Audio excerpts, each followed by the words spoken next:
guys, and welcome back to another episode of Change Wired podcast. My name is Angela Shorina. I'm your host. I'm your partner in change, personal and collective evolution, your executive health and high performance coach 360, and just someone with a lot of passion for doing our very best to unlock and use more of our human potential to create the most positive impact and live the most extraordinary lives. And today, guys, as promised, we are diving into new dietary guidelines for the US 2025. And the reason why we are doing this is because I always say that, love it or hate it, US is a great marketer. So whatever you see happening in the US, it will spread to the rest of the world sooner or later, and it will shape how a lot of things unfold in our world. And specifically, as we're talking about dietary guidelines and food and nutrition today, that's how supermarkets and how the food is sold and what is sold and what people end up eating. That's what's being shaped right now. And that's why I suggest we familiarize ourselves with the key aspects of these dietary guidelines. So also perhaps if you are into nutrition, into healthy eating, or you work in it and you have some decisions to make for the future, like what products you get more of in stock, or maybe what food brand to launch. This is a very useful information. And also all the details that we're going to be going through today, they are available online. I got everything on realfood.government, but even if you Google US Dietary Guidelines 2025, that will come up. And also I'm going to link a couple of resources in the show notes if you want to check out the details on what we're going to be talking about today. But also for you personally, this information is going to help you to navigate this or sometimes overwhelming and confusing food world for better health, better fitness, better well-being, better energy, better everything. Because again, everything in you and in what you do and how you show up for the world, it is all shaped to smaller or bigger degree by the foods you put on your plate, because you are down to the very cellular level are made from what you put on your plate, quite literally. Maybe you don't become blue because you eat blueberries, but every single cell ends up functioning in a certain way, including your mind and cognitive performance, because of the foods you put on your plate consistently. So I was actually, again, very happy with US dietary guidelines because that's what I've been learning from some of the best voices in health, in nutrition, and in well-being and in fitness. Folks who work with athletes and are examples of great health and fitness, and also scientific rigor that don't just blurt out things, but actually do the research and are very careful about claiming certain things, if anything, right? So US dietary guidelines moved a lot closer. I would say it's almost as good as it can be when it comes to dietary guidelines, because those are guidelines for like a whole bunch of people, right? A whole population. And a lot of things in nutrition do need to be personalized to be the most effective. And speaking about personalization, in these documents on dietary guidelines, they do talk a lot about things like, the guidelines start with eat the right amount for you. And they're talking about calories and how it is important to be mindful about calories, and also that the amount of calories you personally need and will work for your goals and well-being and health and fitness, they depend on things like age and sex and height and weight and level of your physical activity. So just because your friend, lost weight or got fit on a specific diet following specific routine, or you read a book about it and like thousands of people got value from it, it doesn't mean that that's exact thing gonna work for you. So yes, 2000 calories for our species, for an average person, might be a good guideline to shoot for, but what exactly you need to reach your goals at this stage of your life, that is gonna be, again, something for you to explore. And yes, there are many different tests available, like figuring out your metabolic rate, but also experimentation works as well. The second thing, after eating the right amount for you and speaking about calories, they talk about hydration as a key factor in overall health. So drinking your water, still or sparkling, and also unsweetened beverages. Like just yesterday, I was speaking to a client of mine and he asked me, because we are working on hydration, well, should I just count water or can I count in things like different milks and soups and teas? And of course, that is all has a big water component. So if you're drinking liters of, herbal tea, that is water with a little bit of herbal extract in it. So yes, the more water-rich stuff you consume, the more you are hydrated, even if you don't specifically focus on drinking just water. So that's another key factor. Then they start after the calories and hydration. They talk about protein. Prioritize protein foods at every meal. And I've been working with clients for more than a decade now, well, almost 2 decades now. And I can tell you that almost with every single client, unless they are already athletes and know quite a lot about nutrition, we have to work on dialing in protein. And protein is not just for your muscles, it's for your hormones, it's for your energy, it's for your cognitive performance. And because of different dietary guidelines, and because we didn't get good guidelines before, and sometimes still doctors say like very little amount of protein is enough. But yes, enough not to die, but not to thrive, especially if you are interested in high performance, in great fitness, in longevity, in optimizing a lot of things, not just surviving. Then protein is something you need to pay attention to, and you need to get it at every meal, along with some of your fruit and vegetables and some whole food carbohydrates like beans and whole grains and starches like potatoes. But anyhow, so the second thing they get into is prioritize protein foods at every meal. And they speak about high quality, nutrient dense protein. They talk about animal sources, including eggs, poultry, seafood, red meat, a variety of plant-based sources like beans, peas, legumes. Here they also give you a specific guideline, 1.2 to 1.6 grams of protein per kilogram of body weight. That has been increased dramatically. I think it's twice as much from what it was previously recommended. And all of that, this report actually has a really good scientific science backing. And that is also what I've been hearing long before from researchers in the field, nutrition scientists, and then also different sports scientists, scientists of human performance and longevity. So protein is important, and you probably need a lot more. And also, just like these dietary guidelines say, the quality of it really matters. Again, I was speaking to a client of mine yesterday, and he was saying, well, our family meals tend to be more on the vegetarian side, and we get our protein from things like beans and lentils. And I told him, yes, that is good, and that is a source of protein.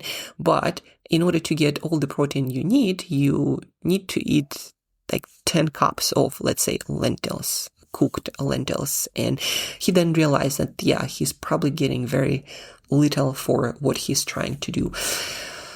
Also, in the same report, they talk about consuming high-quality dairy products. Dairy, these days got so much negative publicity for really no good reason. It's an amazing source of nutrients, not just proteins, but also healthy fats and vitamins and minerals. And if you don't have any problems with dairy digestion, any intolerances, or some, inflammatory reactions, then yes, please do consume dairy products.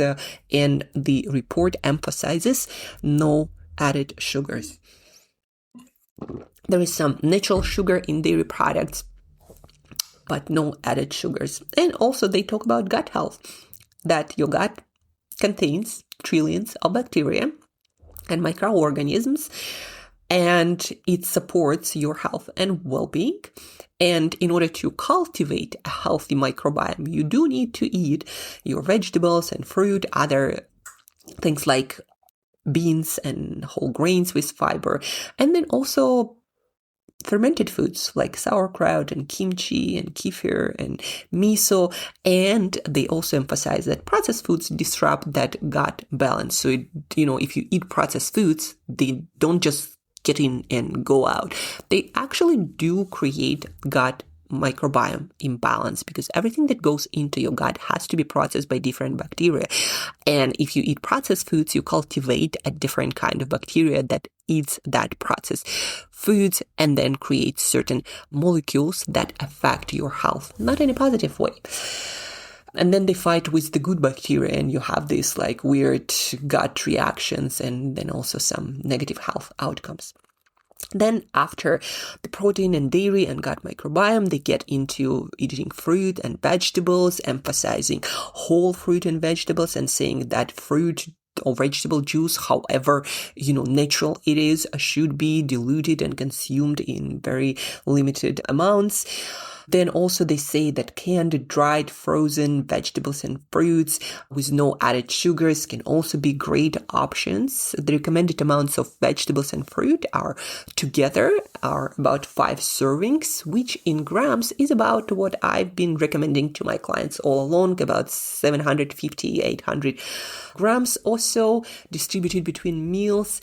Then they talk about incorporating healthy fats from animal products like meats, poultry, eggs, seafood, but then also plant-based nuts, seeds, olives, avocados.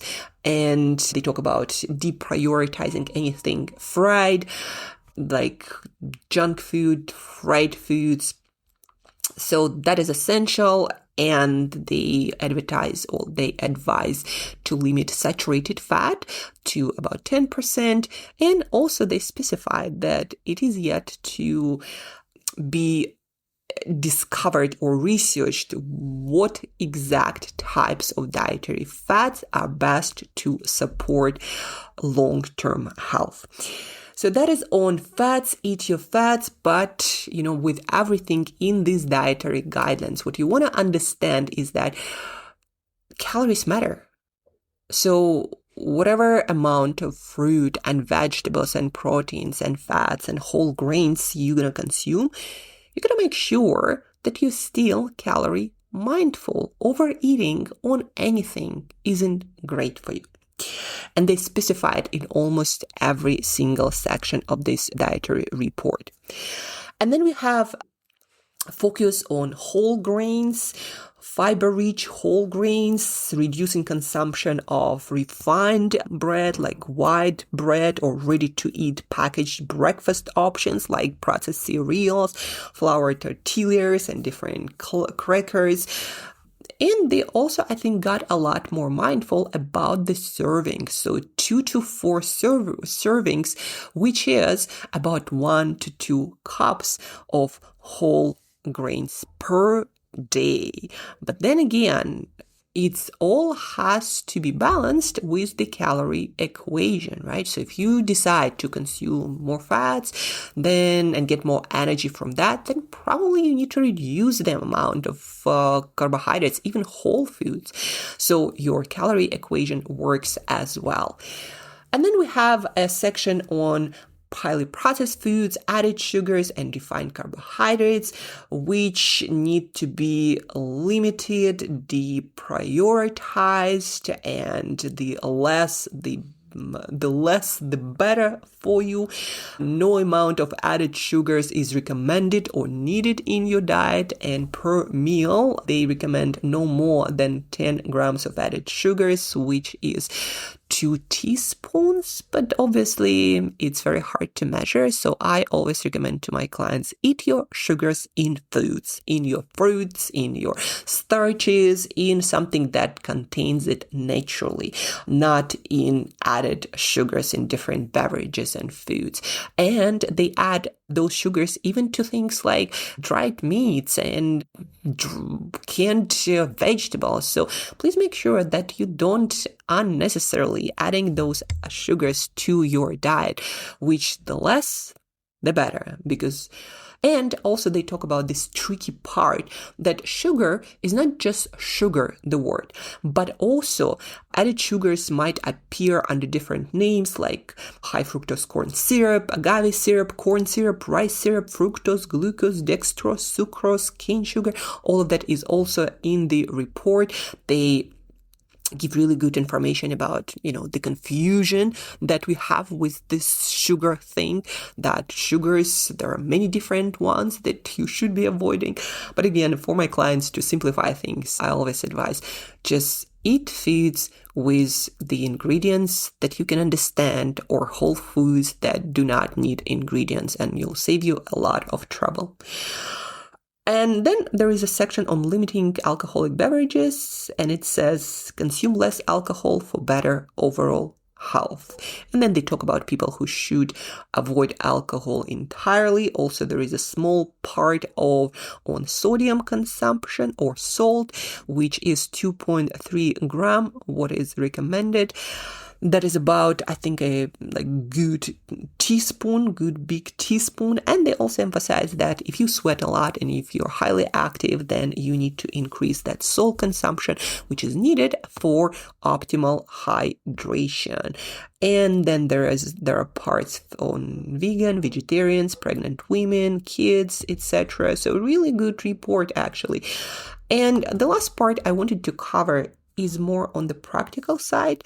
So the second document that they have on this website goes deeper into serving sizes, like they always say, 2 to 4 servings, or for protein or dairy or fruit and vegetables. So they have this additional table where they specify what is a serving, and they go by calories. So if you have, let's say, 2,000 calories, then you would consume that amount of servings per day, let's say, of protein foods or dairy or vegetables or fruits and whole grains. So that is also a really good table.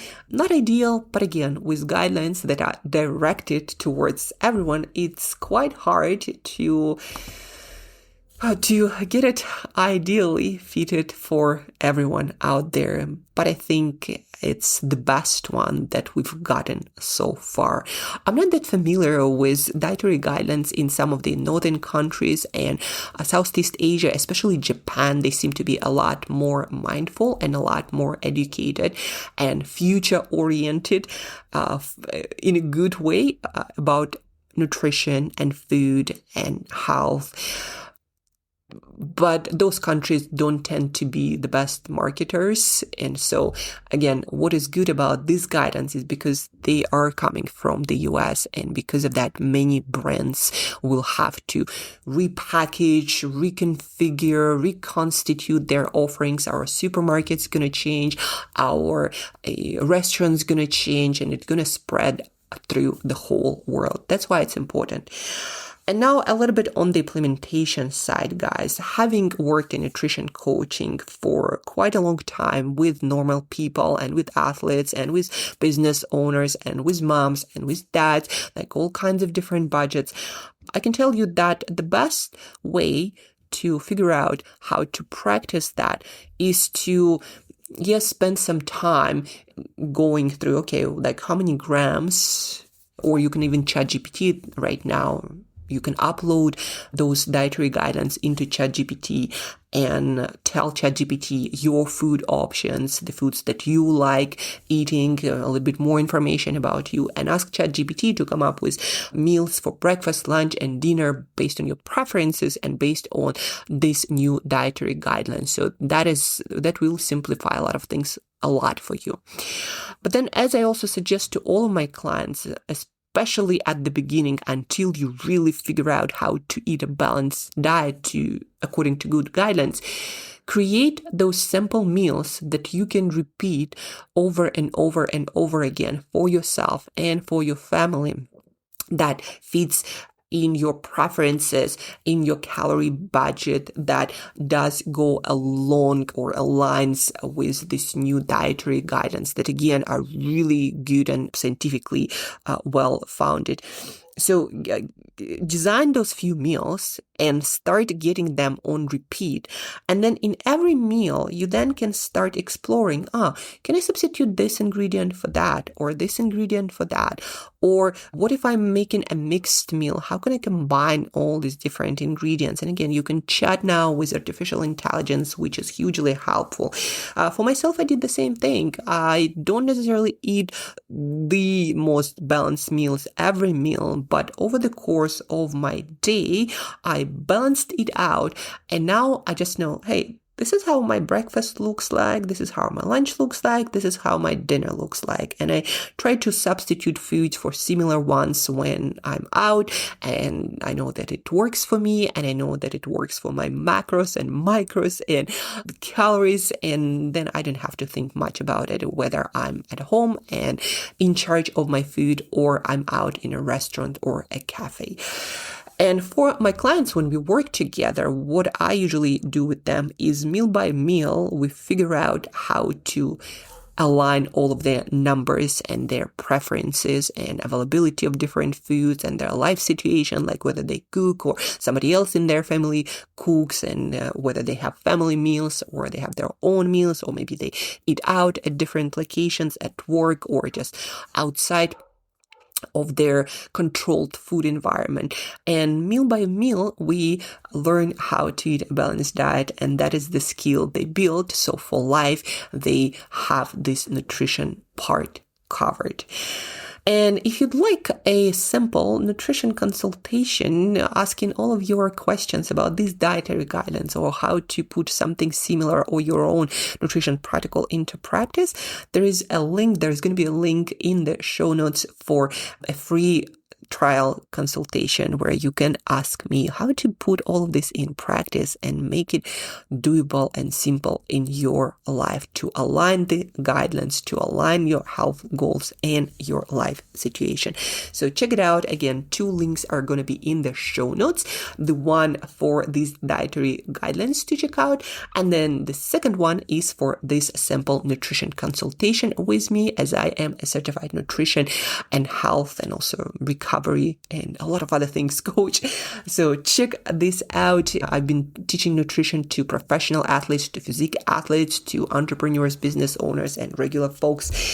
So check it out. Nutrition is something that you are built off: your performance, your well-being, your health, your energy, your mood. So it's something really worth exploring and dialing in and mastering for life, not just your life, but also for lives of those who depend on you, like your family or team that you lead. Thank you guys for tuning in. Thank you for listening. I appreciate your time, attention here. Hope it was useful. If it was, please rate, a review, and share it with at least one other person who might truly benefit from this topic.